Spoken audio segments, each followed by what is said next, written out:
And the arguments I've had where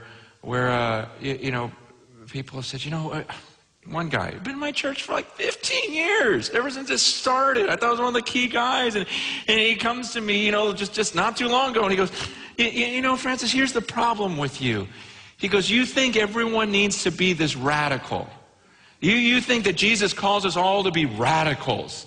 He goes, you think there's just these few radicals, and he goes, there's this, you got to understand, there's this middle road where people, they profess Christ and they do some good things, and it's like you're neglecting that whole middle road. Did you guys know that? There's a narrow road that leads to life. There's a wide road that leads to destruction. And now there's this new middle road.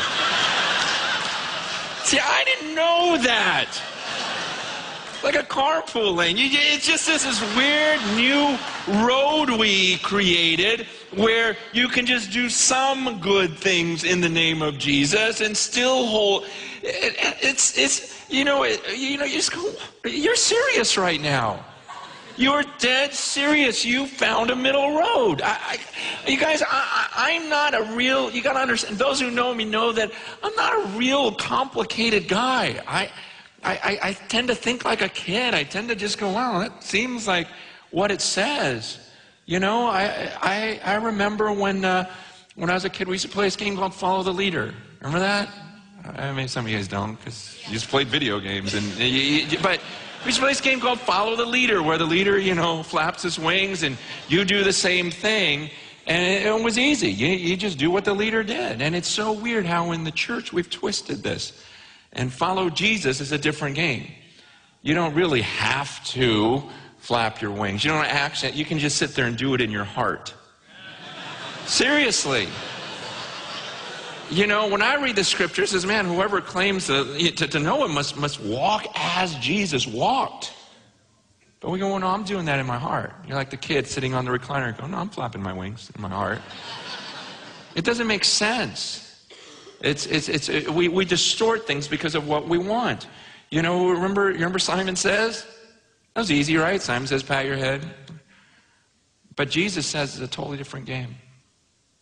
If Jesus says something, you just have to memorize it. That's what we do in the church. If Jesus said, you just got to study it. You just have to be able to quote it in the Greek. It has nothing to do with, hey, Jesus says. Look, when my daughter, comes to me and I go, look, go clean your room. She knows better than to come back a few hours later and goes, Dad, I memorized what you said. I can say it in Greek. In fact, some of my friends, they're going to come over and we're going to do a little study on what it would look like to clean my room. It's not making sense to me. And all I can say is that we're twisting things. We do in the church, and we create this little way where we don't actually have to do what Jesus